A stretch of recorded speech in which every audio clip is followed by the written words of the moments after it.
there. Thank you for joining us for another episode of the pod. This time we embark on a journey through painting in all its guises. We explore the work of Gerhard Richter, who embraced and surpassed in some ways all the pictorial styles known to humans, and who engaged in some conceptual endeavors as well with reflective surfaces.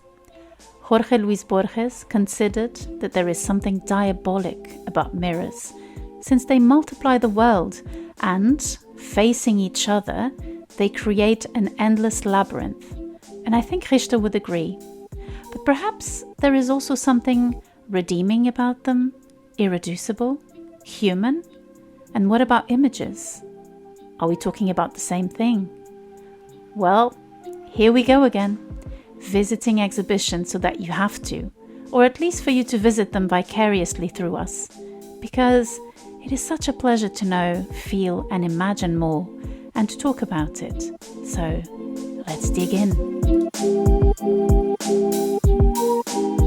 Hello, and welcome to Exhibitionista's podcast. We explore the work of an artist through their solo exhibition on this podcast and have a chat about it.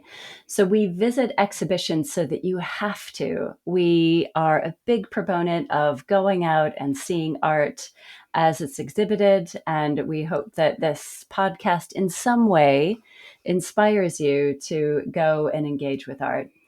I'm Emily Harding. I'm an art lover and an exhibition goer. And I am Joanna Piar-Neves, a contemporary art curator and writer. So this is a podcast with two middle-aged women who love going to exhibitions and talking about them. So for this fifth episode, and I can't believe this is already the fifth episode, we will be focusing on a massive pillar of the 20th century and 21st century in contemporary art, the great artist Gerhard Richter. But first of all, Emily, how was your week in culture? Did you see, read, or watch any juicy stuff? Yeah, for sure. I went and saw the Ariadne exhibition at ICA in London, but we're not going to talk about that now. We're going to talk about that on a future podcast, but it was great. Really, really great. Other than that, finished up True Detective Night Country. This is the fourth season of this. I think you watched this too, right? Did you watch this? No, I never watched it. And as soon as I saw that my lady, Jodie Foster, was in it, I was like, okay, I need to hop on this train because I love her. Yeah. She's really, really, I mean, she's always good. She's brilliant in this. And then there's Callie Rice. I'm not entirely sure how you pronounce her last name, but she is a co-star in it, one of the main stars with Jodie Foster.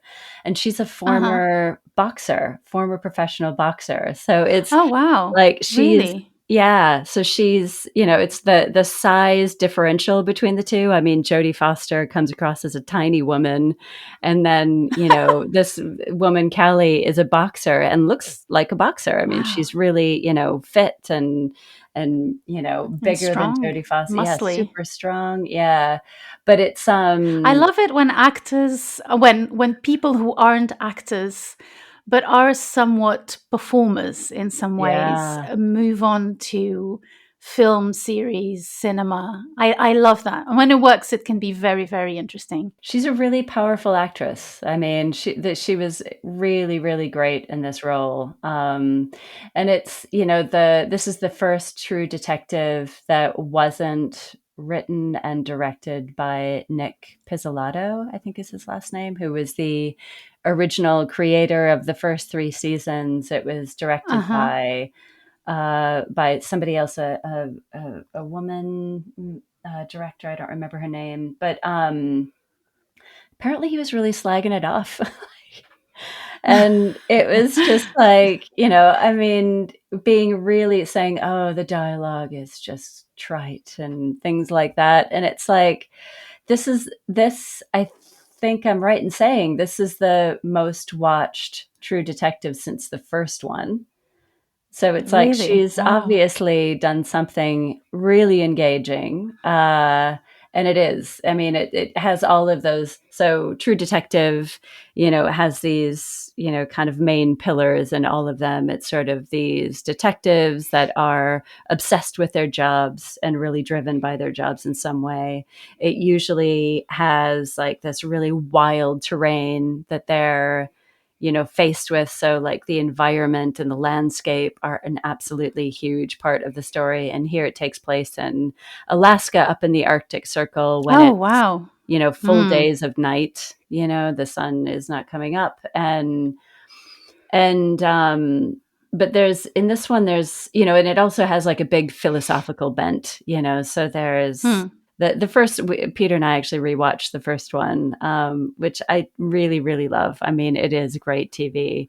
For as bad as Nick Pizzolatto is being, badly behaving now, he did make a really good first series of that. But this one, I think, definitely goes toe to toe with it in terms of, kind of that richness and depth. And yeah, and the actors are great. It's a great story. It's a bit gruesome, though. I don't know if it would be your cup of tea, Oh, I love gruesome stuff. No, I mean it depends. I like everything. It just has to make sense to Mm, me. That's basically, yeah, not gratuitous sort that's of violence, but yeah, yeah. yeah, exactly. Yeah. Cool. So what about you? Listen, I haven't been feeling, I'm Yeah, not at my best health yeah. wise, as you know, but I still managed to drag myself to the theater to see Poor Things, Ah, which yeah. I What was, did you think? yeah. I was so underwhelmed by it. Ah, As I left, I was underwhelmed, and I was just like, yeah, it's a kind of an aesthetic of Caro and Genet, the Delicatessen, Amélie yeah. Poulain films, even Costa Rica in some ways, but like cleaner and more aseptic. So it has that kind of, which they call, steampunk aesthetic, which is a sort of Victorian futurism. Mm-hmm. So there's that aesthetic, but what's really, I mean, the hypothesis of the film is basically that a woman is saved or reanimated, brought back to life by implanting the brain of her child that was in her womb in her brain. And so she comes back to life with the brain of a child. And then the whole film develops with this character played by Emma Stone, who's this grown woman who has the brain of a child, but the brain is developing at fast speed. So obviously, throughout the film, she begins as a toddler and then she finishes as a sort of young adult or a teenager. And the choice of Yorgos Lanthimos was to have this hypothesis, which was that the character was going to be extremely free sexually and was going to explore the world. So she leaves the house of the Frankensteinian character that brought her to life. There's not a hint of hair. There's no, like the medievals would say, humors of the body. You don't have any milky substances. It's so clean. And the way she discovers sex is so immediately delivered to the male characters. And she goes out to discover the world, and she talks to about 6 people. Like, the world she discovers is so small, and mainly men. Mm. And then there's this scene, the brothel scene, and I'm not prudish by any stretch of the imagination. If anything, I wanted more flesh, more stuff. For me, this was falsely daring. And the visuals of a young, beautiful woman fucking a whole array of inverted commas monstrous men is such a trope. And because the thing with film, and I find this irresponsible, is that we remember images more than narratives. When we're watching films and we're in that immersive contemplative state, the images stay. And I mean, I have the image of those 2 kids watching that sex scene, and it's never going to go away. And I don't want my subconscious with that kind of gratuitous, Mm. unimaginative image in my head that didn't serve any purpose whatsoever. I liked it. I loved it. I thought it was great. I mean, I see what you're saying about, kind of the shock of, women and sex. Like, it's not, particularly shocking. But I mean, I think he was just trying to take us on a ride, and he was giving us this futuristic, surreal atmosphere to examine it. I mean, I think he's probably not going to show goosebumps and hardened nipples, because that's just not the kind of film he's making. He's making something in a hyper reality. This woman has been patched together from, from the remains of her unborn child. He is. This is all from this, Frankenstein. The who was the guy that played her dad? Was it William Dafoe? That's it. Yeah. So it's all from his fever dream. I mean, he even talked about, like, I thought I might want to have sex with her, but I can't cross that line. It's like, so all of that is out there. He is creating someone, maybe in somewhere in his mind, that is more than a daughter, and I mean, she's, I mean, I see what you mean in terms of, the fact that she wants to have sex and feels empowered by sex is not a radical idea. Yeah, I mean, I think, another read on that is, so she starts off very much in the mold of, what male sexuality is expecting from women. And then she feels more empowered as she lives her life and explores. I think my interpretation of it is different than yours. And Yeah. Anyway, yeah.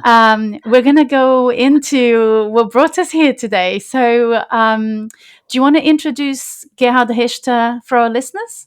Yeah, for sure. So happy to. So this week we're looking at Gerhard Richter, who has an exhibition at the David Zwirner Gallery in London until the 28th of March. I wasn't familiar with the name. And then once I got to the exhibition and saw a couple of the squeegee paintings, there was a bell that rung somewhere in my mind. And I was like, he seems pretty big. Like, I think I have seen this stuff before. And I was shocked that the name wasn't sort of right on the tip of my tongue and right at the forefront of my memory. Because, I mean, this guy gets phrases like greatest living painter attached to him. Most expensive painting ever in the world is attached to him. So it's like, there's that. I mean, he's credited with saving painting. Yeah. So I was a bit humbled by the fact that when you mentioned that this is one that we should cover, that it didn't ring any bells immediately. Can I tell you? I was a bit. I mean, full disclosure now for our listeners. I was a bit cheeky with you because I told you about Richter, and you said, "Yeah, I've seen the show, and I'd love to take this on." And I thought, yes, I want Emily to take this on because you're not affected by all the conversations and all the intensity around him. And I wanted to hear your side of the story and how you would present him because you're intelligent, you're sensible, you love art. And at the same time, you're not kind of like, formed by all this scholarship around it. So I apologize in front of all our No. listeners because Emily then sent me a text message saying, this guy is huge. Yeah. What? I was like, he's like a slippery ball. It's like you can't really get a grip on it, and you think you have it sort of steady in your hands, and then it slips out again. And also, if I may add, you're coming at the end of his career. So he's Yeah. 92 years old. So you just had to take on the task of just getting the whole career of an artist who's still alive, who's talking to things that make a lot of sense to us still, and who has met everyone in the art world. He's followed by lots of art critics, art historians. So it was a huge enterprise, Emily. And Yeah. I honestly, I think you're great. Oh, great for doing this. well, we shall see. We shall see. Our listeners will be the determinant of that. But there's loads of things that have been written about him. So I don't want to make it sound like that's not the case, but he's also quite a private person. I mean, he had this John Cage quote that he was fond of: "I have nothing to say and I'm saying it," and that kind of felt a bit like him. It's like there's Yeah. volumes on this guy, and still I didn't Mhm. feel like I was getting to grips with him. And I can also add that he did say that for him, painting, which is, of course, he has other mediums, but it's his main occupation and it's his main worry, was for him a way of thinking without words. So his relationship to painting is very different from Guston's, I think. Guston was Yeah. very visceral about painting, whereas Richter is not in that relationship of body to body with the canvas. There's something else going on that we will explore for sure today. Yeah, yeah, exactly. So he was born in Dresden, Germany in 1932. His father was a teacher, his mother was a bookseller, and it had an avid interest in literature and music. She was quite a cultured woman. When Gerhard was 3, the family moved to the countryside, which was a huge blow to his mother, who just really loved the cultural buzz of Dresden. But this was a move that surely saved their lives. I mean, Yeah, Dresden was definitely. obliterated in World War Mm. II. So, I mean, it's really hard to imagine that they would have been, as safe as they were in the countryside. So, of course, a year after he was born, the National Socialist Party took control, the Nazi Party, and Hitler was chancellor. In 1939, Hitler invaded Poland and his father was conscripted to fight on the Eastern Front. So that meant that Richter was without his father between the ages of 7 and 14. So his mother had more freedom to indulge him in the arts. He was her favorite. He had a younger sister, but his mother really adored Gerhard and very much encouraged his artistic endeavors. And she had the marital match was not a great one. She sort of thought Okay, of tell me about herself that. she thought of herself as the intellectual superior to her husband, and her husband, Oh who was a goodness. teacher and then was conscripted to fight in the war. She was disappointed that he didn't distinguish himself. In what sense? Well, I mean, Intellectually or in the war, like becoming a war hero? What did she mean? I don't know that he was a war hero. I think he fought in the war and had a miserable time for 7 years and came back as a, somewhat broken man, I imagine a lot of Yeah. people did.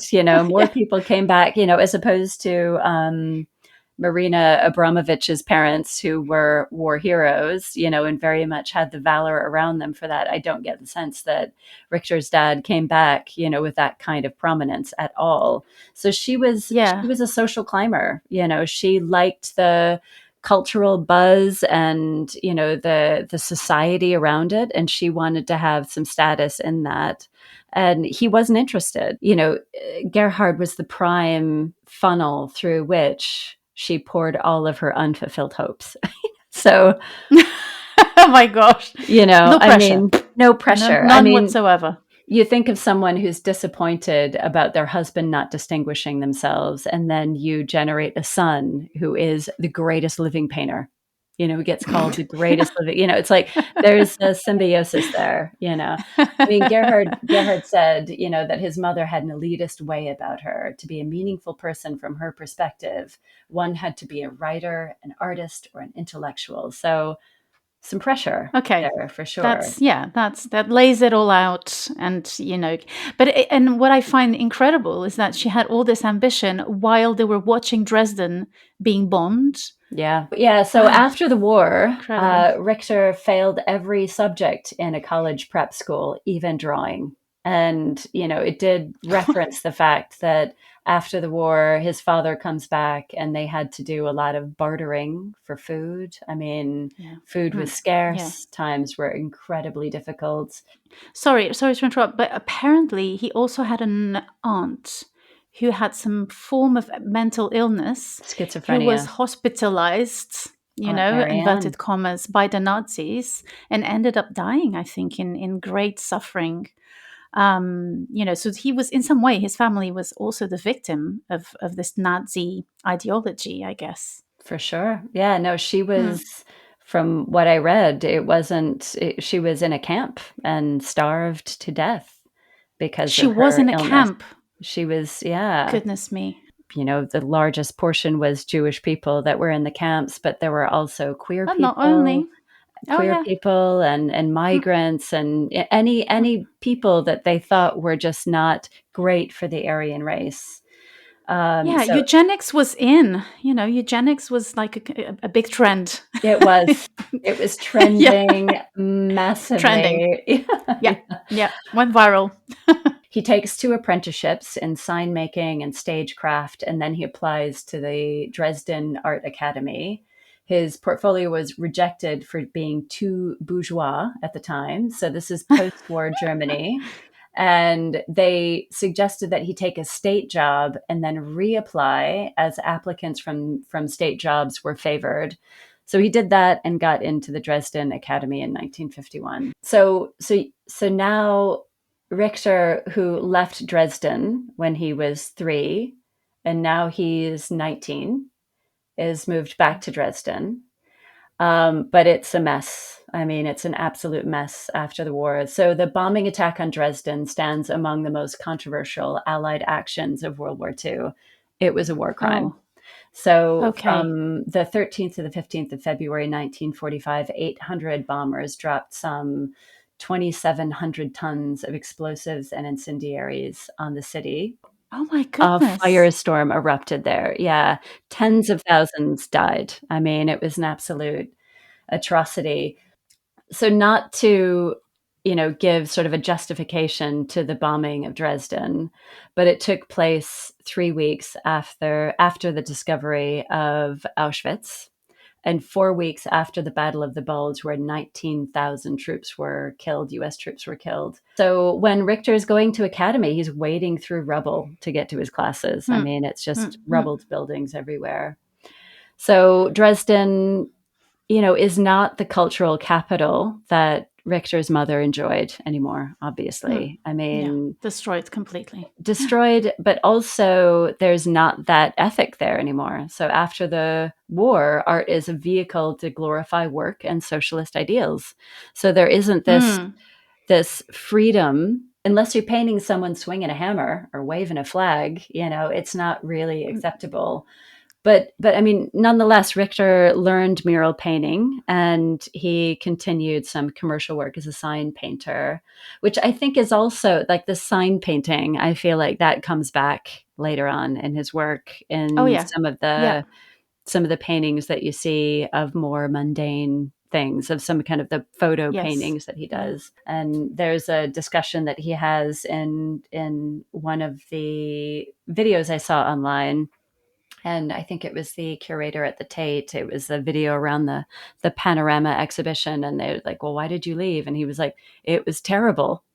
It's like it was absolutely terrible. So, I mean, But it's funny with people who don't express themselves a lot and who don't expand on their emotions, that terrible carries so much weight when he yeah, talks about it. Because in Dresden, and I think this is important, and that's why I'm bringing this up, in the academy, that's where he found out about the camps.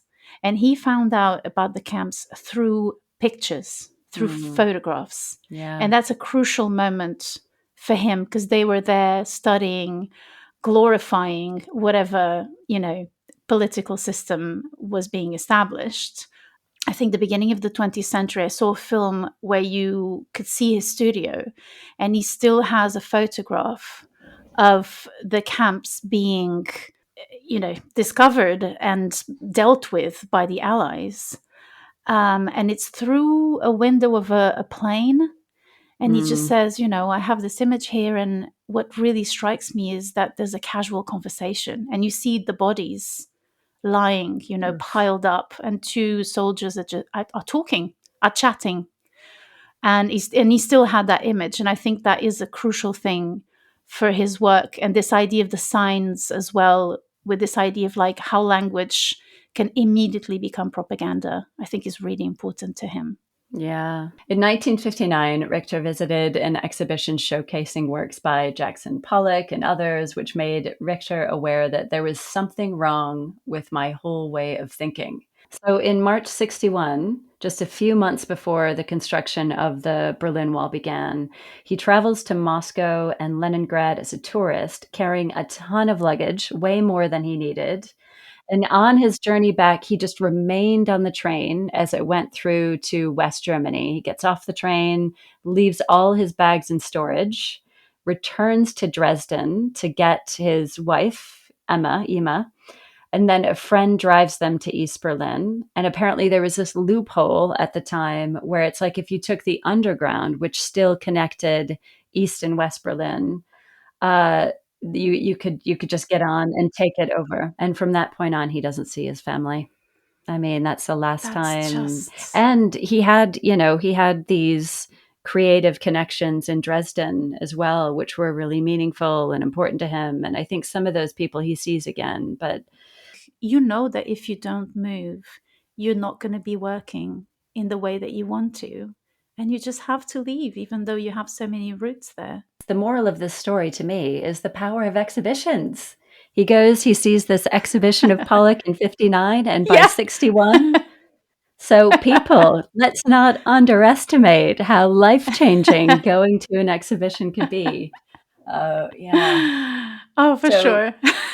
so he settles in Dusseldorf and he studies at the academy there. And he explores painting's relationship to photography mostly through images of families, often his own.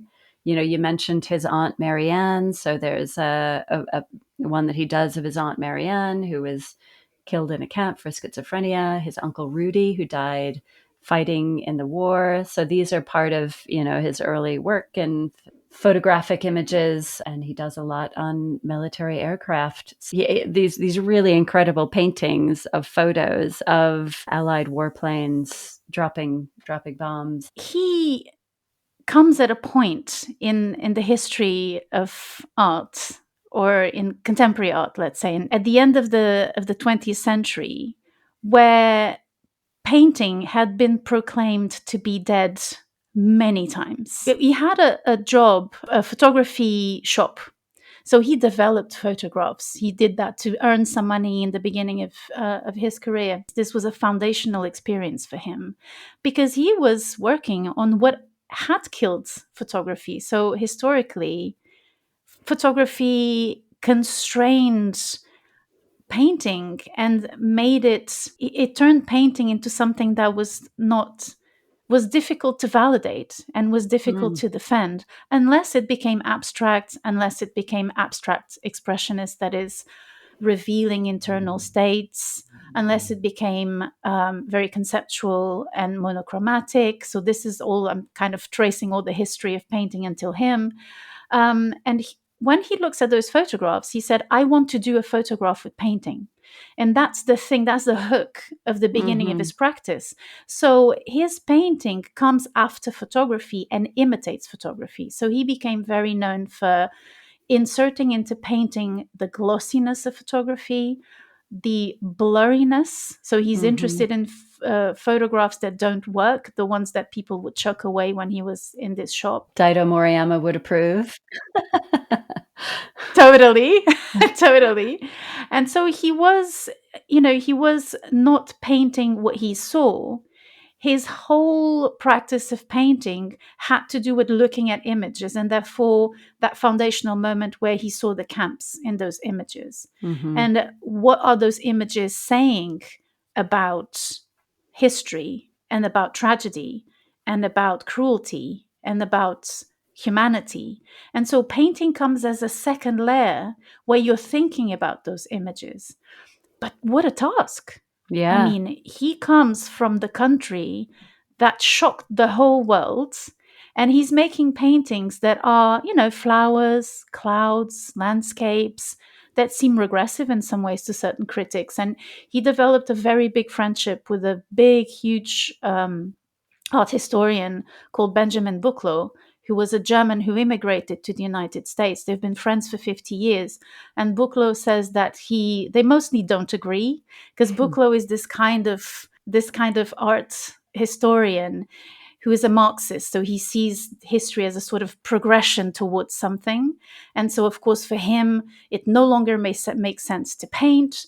But then you keep on painting, and painting and art is on a few pillars that are very strong. Obviously, all men: Marcel Duchamp, Robert Ryman, Jasper Johns. He is this kind of art historian who is thinking in terms of culture immediately, and never in terms of the subconscious, in terms of what an image can viscerally bring up in you. And Richter always keeps his enemies close. He said that, and I can't remember what paintings those were, but I think probably Jasper Johns and someone else, that he kept images of them in his studio because he can't understand them and he doesn't agree with them. So he is humble in his stance because he is revered by bringing people the solace of being able to look at beautiful images without guilt. So without going against the prompt of modernism and the avant-gardes, and at the same time bringing a sort of criticism and a sort of moral or ethical ground where painting can stand on. And I'm not sure he's very happy about that, because he's not here to serve people beauty again. I presume that's not his goal. He's deeply thinking about the power of images and how painting can redeem or not. And of course, Benjamin Buchloh says that's a failure. The whole Richter project is a failure. And is that kind of art historian that just, when you think of failure of modernism, of utopias, like, why are we talking about this in this sense? Because, art doesn't have that impact on culture, because who sees exhibitions and thinks in those terms? But, so he talks about the modernist project and whatever as big failures, and because everything is going towards something based on Marcel Duchamp, who changed everything in art. I think he's very humble because he knows he's taking on a huge task, and he's just a man, and he's just a person who lived something really gruesome that brought to him a very specific perspective of being the hated German, but also the one who suffered. Uncle Rudy is an incredible painting where I remember seeing it back in the day and thinking, oh my gosh, he did it. Yeah, he's quite a character. Yeah, totally. So he moves to abstraction, which obviously a lot of painters were doing in that time. I mean, that wasn't a sort of, a new thing. He did a lot of these gray paintings, and he did these color studies, which were basically kind of, think of a Pantone chart of colors. Color charts. Yeah, exactly. I mean, he did a lot of that. And it's funny because in the film I watched, Robert Storr is going around a big retrospective exhibition he had with him. He's probably the curator of the exhibition, and he says, well, he's always trying to say, is this abstract? That's the question he keeps on asking, because for art critics, it's like, where is the abstraction? Is the blurriness the abstraction? Where can we save this beautiful painting of a cloud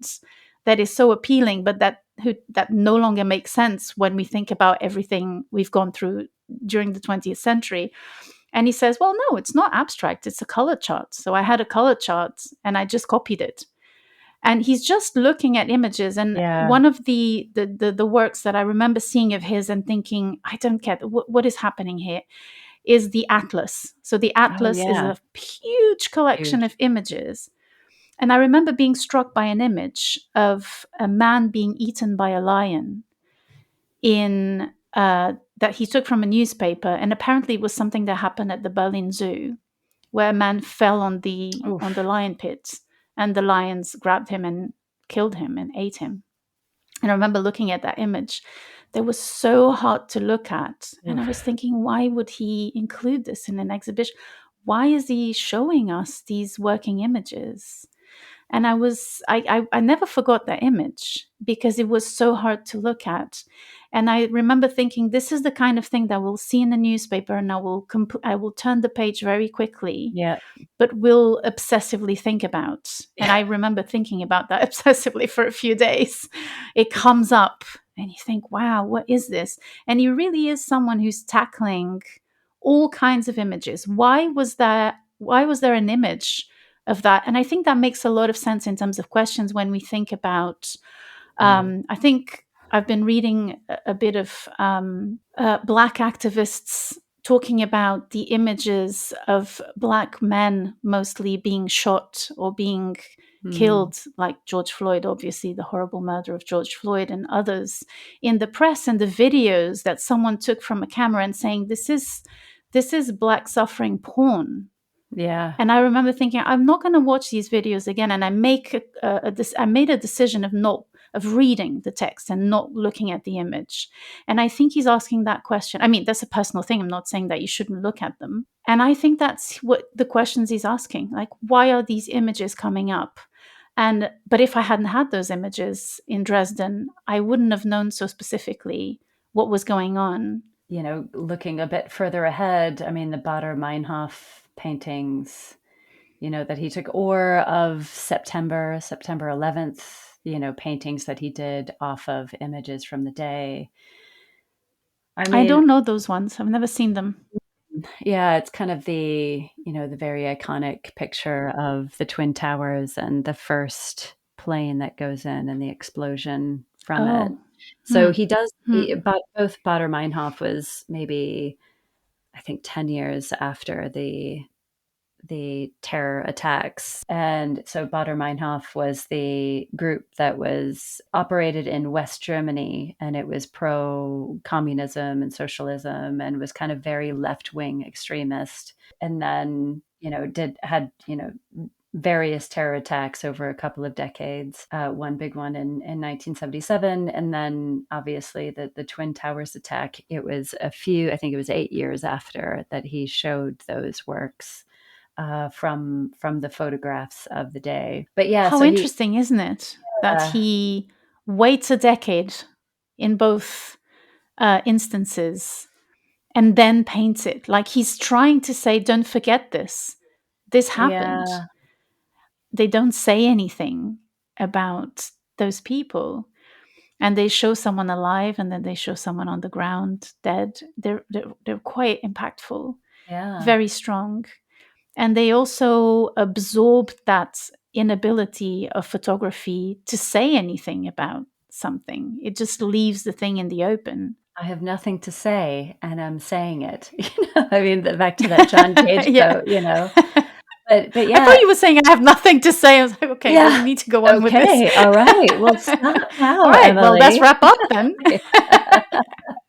But yeah, he's going back to the Duchamp reference and the picture that he made of Ima, his wife Ima, Yes, the nude of her coming down the stairs, and that was new his descending a yeah, staircase. Yeah. exactly, and that was his sort of response to Duchamp's. Was it Cubist?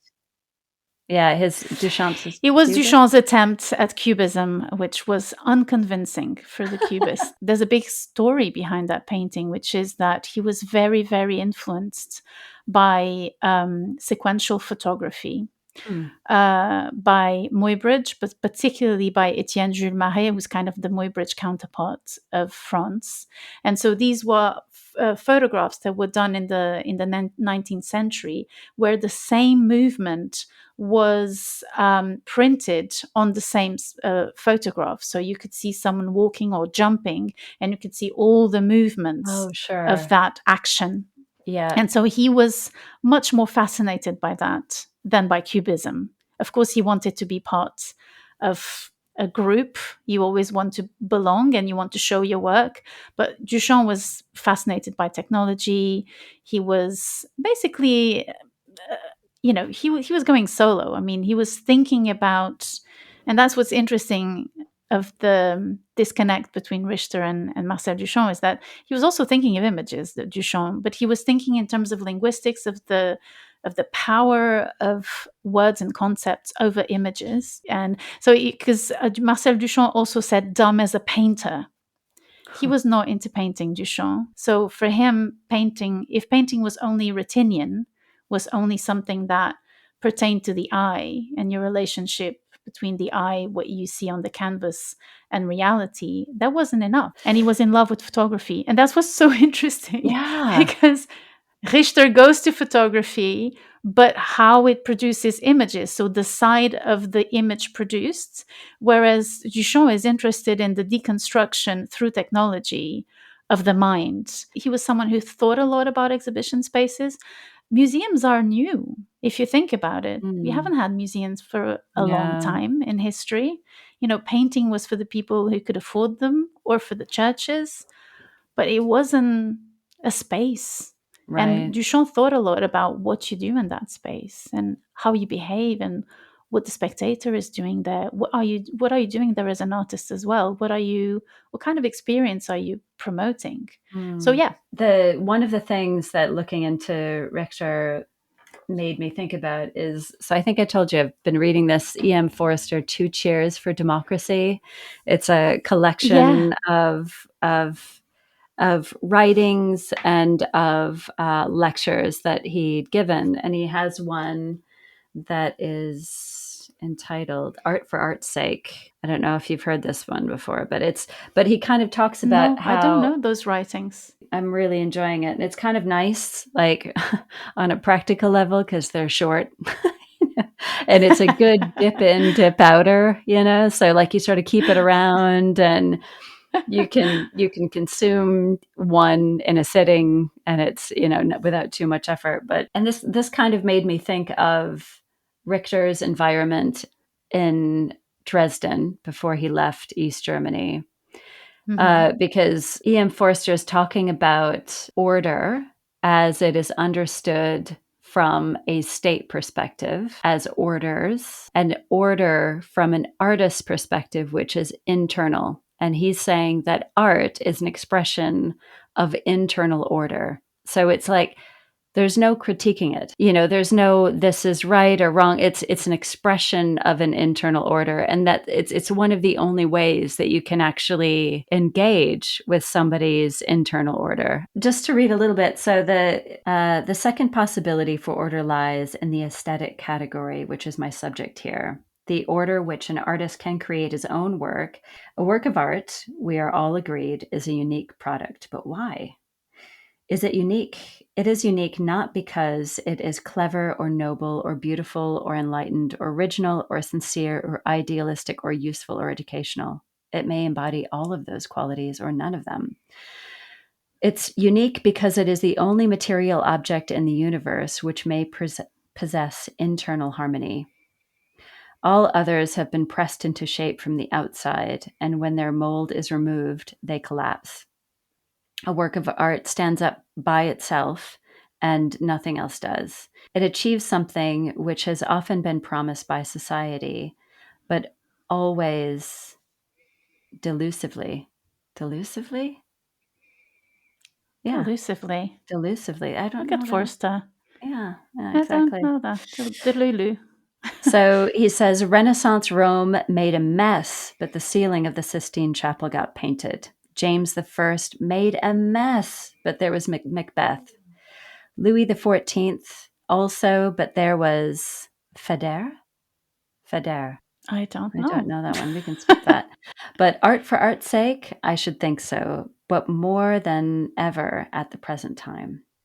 So he talked about Macbeth in more detail, and he was saying, you learn a little bit about Scotland, you learn a little bit about Jacobean England in there, but really what you're learning is Shakespeare's point of view, is Shakespeare's perception and creativity and, take on all of it. That's the point of it, is not, it's not valuable because you learn a little something on the side, although that could be valuable.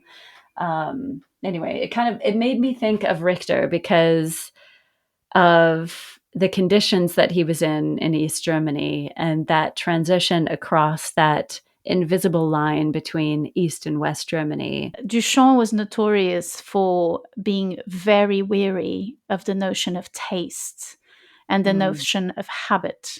So he wanted, as soon as he thought he was developing any form of style, because style is what defines something recognizable within the body of work, Sure.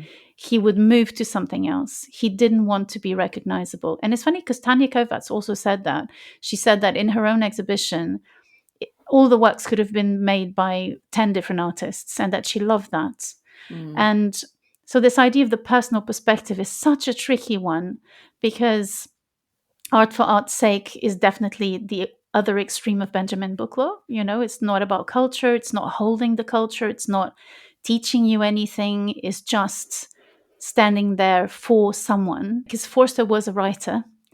And I was thinking about the importance of printed images, of the fact that suddenly after photography, you can replicate images. And the print, as opposed to photography for literature, was liberating. So the fact that you can reprint and reprint a book is liberating. You get to your readership and you develop a relationship to the written word that was unprecedented. But when it comes to replicating images through technology, when images are reproducible, then the uniqueness or the perspective of the artist is no longer based on a single object. It's no longer, it loses. I mean, Walter Benjamin talked about the loss of the aura of the artwork, because when you're talking about images, you're not the material of the artwork is what makes the artwork, that specific object.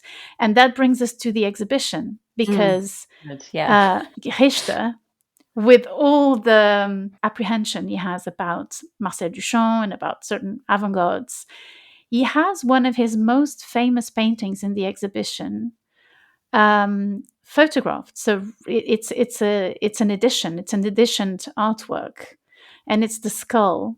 Oh, yeah. We were with our daughter, and I said, oh, this is one of his famous paintings, but something was off from afar. And as we got there, I thought, this is not a painting. It's under glass. What the heck is this?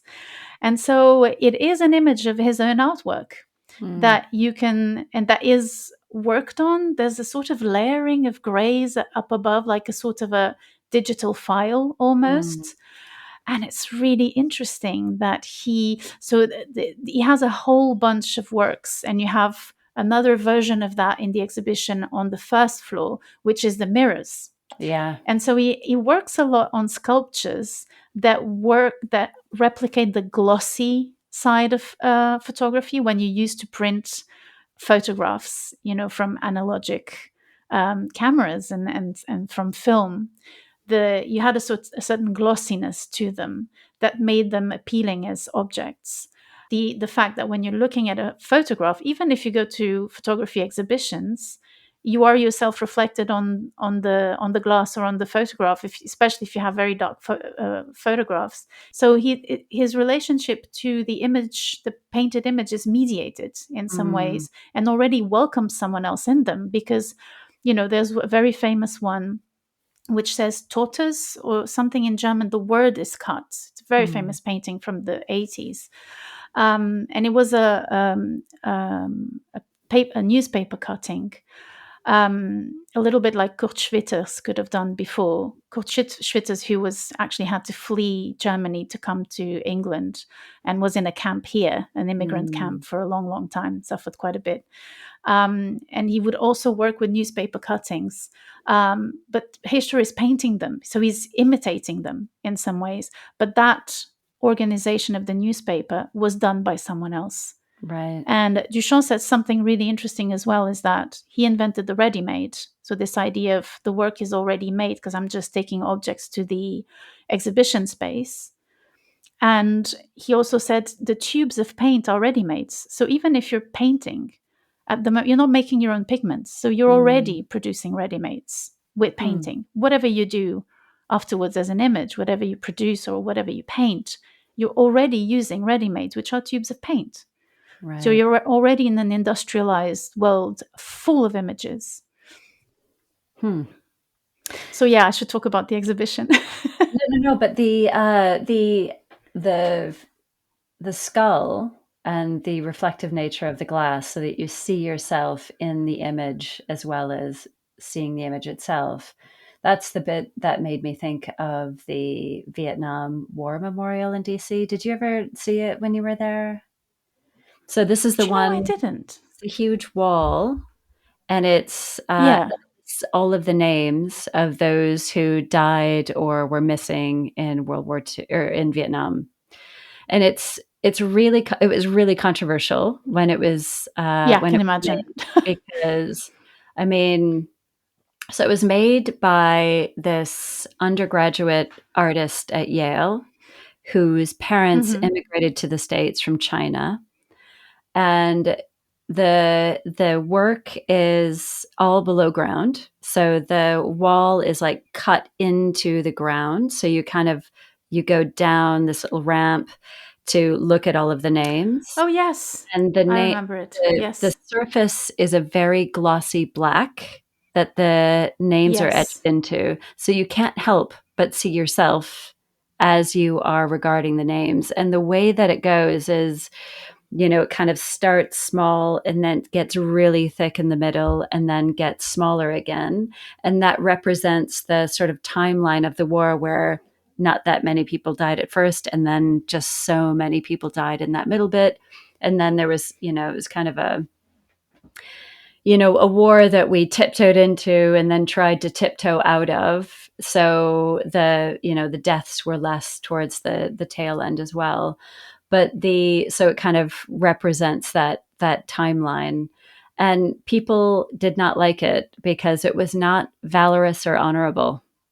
Like, most war memorials are, you think of people waving flags, you think of people doing something, soldiers doing something Yeah. commanding and with a lot of heroism.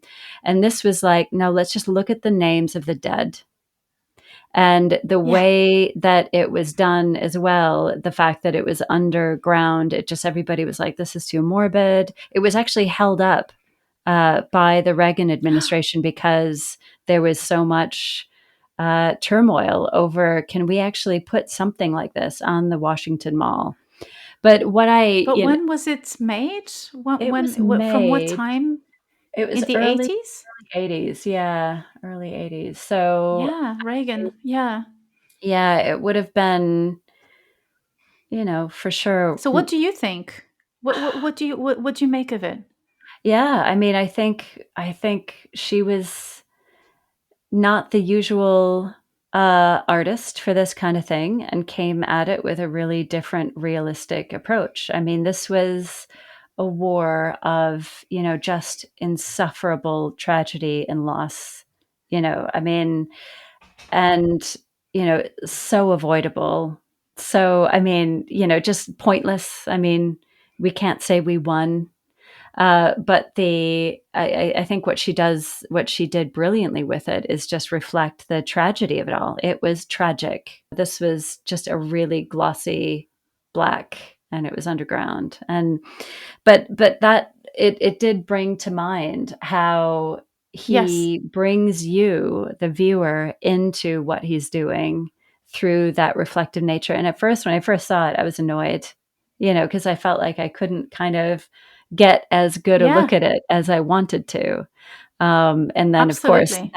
that's the point. Is It resists you. And then the mirror upstairs, you are completely in the image. It yields to you and to the your surroundings in a way that is so bizarre when yeah, you think of an artist who's so prolific like he was and who painted absolutely everything. It's also ready made. It's also a mirror. I mean, in as much as it is something that exists outside and is an object that you place in your home with a certain function, maybe had it cut to a certain, I don't know about the dimensions. I wonder if it's Polaroid dimension. I kind of wonder because it's kind of square. hmm But ready-mades were not just placing objects in the museum. Sometimes Duchamp would write something on them. He would turn them around. I mean, they weren't just placing objects in the exhibition space. So it's kind of funny to see that he kind of goes there. So those are the two works in the exhibition that are reminiscent of much earlier works from the 80s and the 90s. And then you have a very surprising presence of drawing in the exhibition. Mm-hmm. It's just so strange. Why did you find it strange? I don't think I'd ever seen. I'd seen reproductions of drawings he made, but probably from his atlas, I think. But I had never seen these very free, although within certain constraints of this, the stain or the evolution of the material on the paper. And then this kind of game he plays at some point, he seems to be placing eyes on the shapes. He made me think of that Leonardo da Vinci writing where he says that if you look at a stain of mold on the wall, you will see a battle, you will see a tempest, you will end up seeing stuff. And he seems like he's playing that game at some point. I didn't see it. It was my husband, Hugo, was there with me, and Constance, our daughter. And they said, yeah, obviously there's a bird here, there's a duck that I hadn't seen them at all. And I was saying, but maybe you are seeing, I mean, we had a whole debate in there, like, are you seeing this, or do you think he did it on purpose? So that was not what I expected to be talking about in an exhibition by Gerhard Richter. Yeah. So that was surprising. So there's lots of drawing downstairs. And then there's the collages as well. There's those collages, those like construction paper collages. What did you think of those? So people who have not been there, it is like literally construction paper that your kids would have cut in different shapes and glued together. And there's actual kind of stains from the glue. Like you see like the messiness of construction. Like your 5-year-old was doing something. Exactly. It's like your 5-year-old was making a drawing and you go like, yeah, well, you can see the glue, but it's fine, honey. You did amazing assemblage of colors. Yeah. What did you think of those? I found those the most surprising. Oh yeah, me too. And we were a bit baffled by them, to be honest, all of us. Obviously, David Zwirner is now working with him and, probably is going into the studio and looking at stuff that hasn't been looked at. And so those drawings also, what you could see is that they have dates. So they seem to be drawings that he's making on a specific day. And they made me think of the equivalents by Alfred Stieglitz, which were so Alfred Stieglitz was Georgia O'Keeffe's husband, so he was a photographer, very big friend of Duchamp, by the way, and he decided to take pictures of the sky in order to test the ability of photography, the landscape, or an atmospheric situation to be abstract, basically. And so you have beautiful images of different skies, different clouds, and they're not monumental pictures, they're small pictures.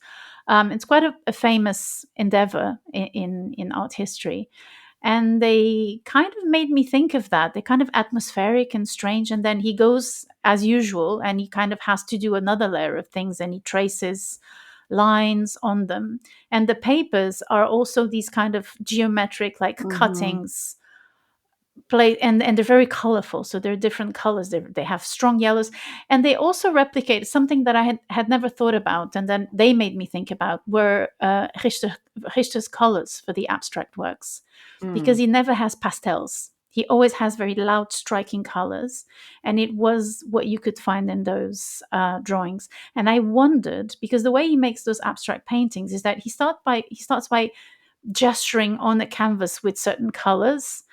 He kind of has an expansive gesture, which could be finished paintings. And then he starts squeegeeing, if that's could be a verb, on them. He starts applying other layers and layers and layers of paint that he scrapes off, drags onto the canvas, etc. And those colors are never pastel. They're always loud, striking colors. Mm-hmm. And they're the colors of the collages. And that's the only relation I could make, because other than that, I was thinking, in an auction in 50 years, you see that drawing and you see Richter, you'll be like, Richter? Max Richter, the composer? Who was Yeah. this Richter? Yeah. And so probably the gallerist went to his studio and Richter told him, this is kind of like maybe compositions that I make to prepare the abstract paintings. That's what I thought. That's my hypothesis. Okay. And he said, let's show them.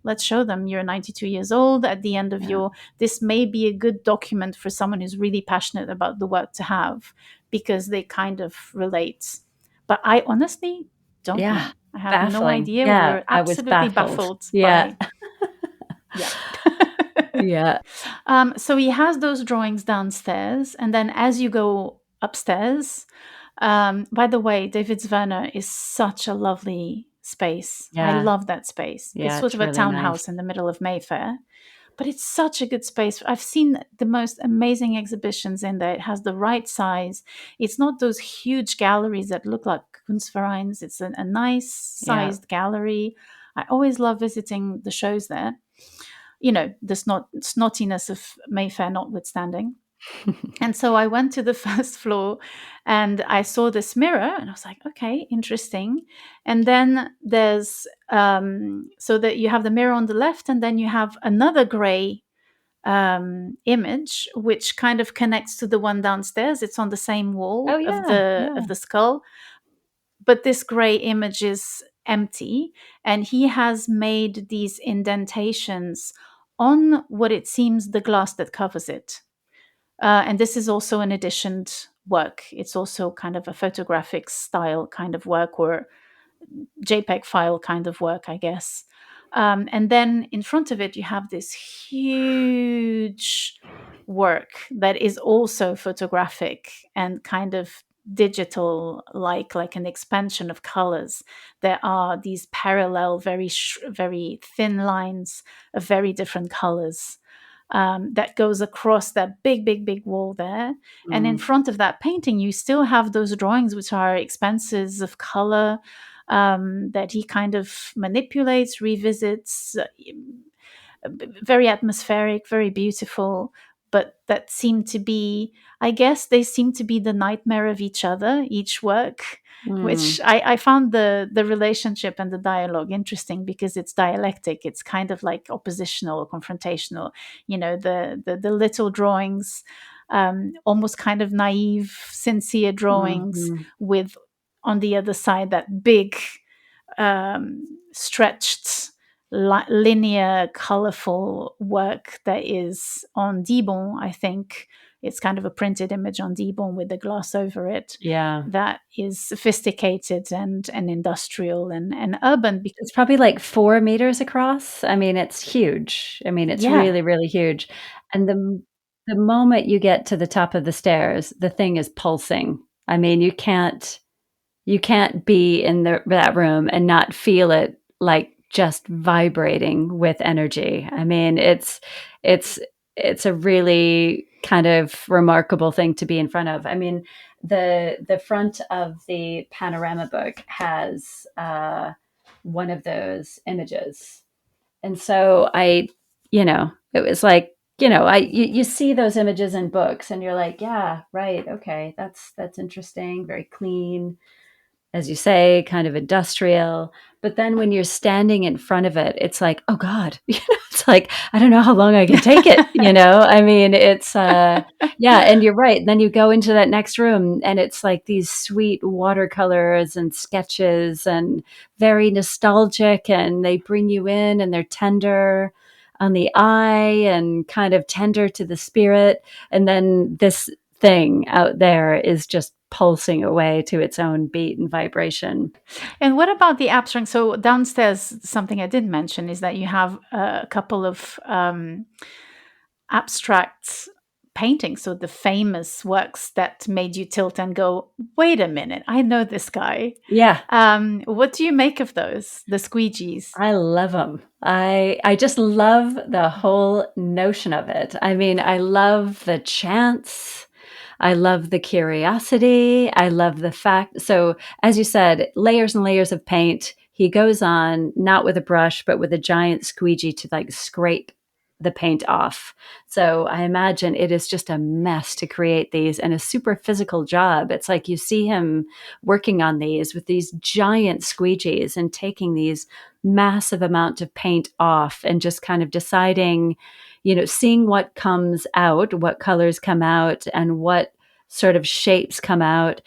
And when I was watching some of the videos about him, he's like, anytime images come through that look a bit like a landscape or anything recognizable, I'm obliterating that. Like I'm scraping Yes. beyond it Yeah. and making sure that it's, that it's not representative of anything. Do you imagine did you see how he makes these paintings? Yeah. There's lots of videos of him making the paintings online, and it's kind of hypnotic to watch, to be honest, just to watch him just, because they look so different. And then the squeegee goes over them and you cannot imagine what's going to emerge. And it's, and then he kind of does sometimes vertical strokes, sometimes, usually, I think, horizontal strokes. But yeah, And then it's, sometimes he goes up and down a yep. little bit, like producing a certain kind of vibration, and something emerges from it, and you're just so mesmerized by it. Yeah.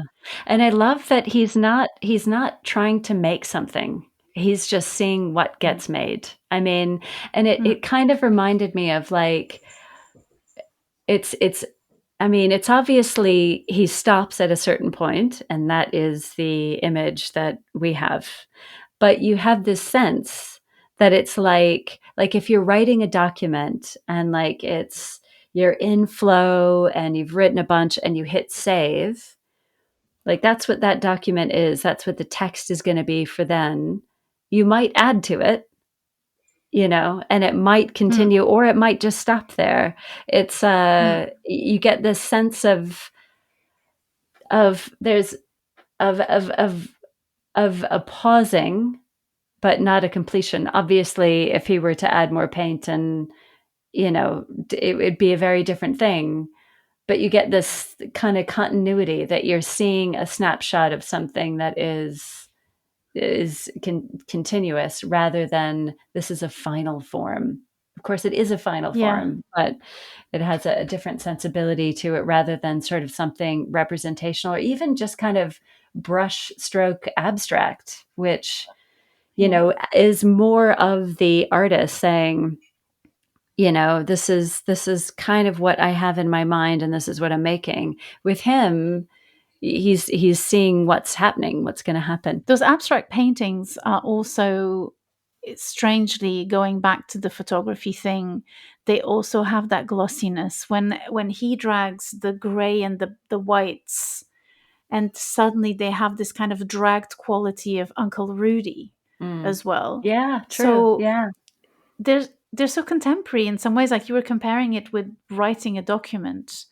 And just because that was a really interesting comparison, it made me think a lot about the way I write. And I don't write on paper, and I remember feeling very guilty to not write on paper, because I thought, oh, this I'm not a real writer if I write on the computer, you know. Isn't that funny? And my write is Like funny, these isn't it? these But these like things we put on ourselves. It's like, oh, writing with one hand with a pen is obviously a better way to do it rather than two hands with a keyboard.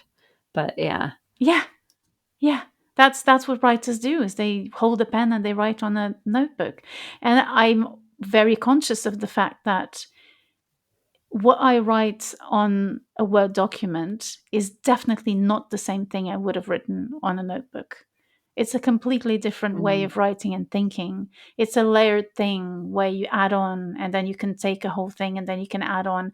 And it's not a problem. It's not a physical thing to just go, oh, I wrote this whole text on my notebook and now I'm just maybe just scraping away a paragraph. Yeah. So, yeah, I mean, I think we've gone over the whole exhibition. I mean, it wasn't such a huge exhibition. What would you take from the exhibition home? I mean, I'm Yeah. presuming it's not the 4 meter Yeah. long. No, I don't think I could abide that in my household. But there's one of the watercolors. Let me see. I think I would take the skull. Oh, yeah.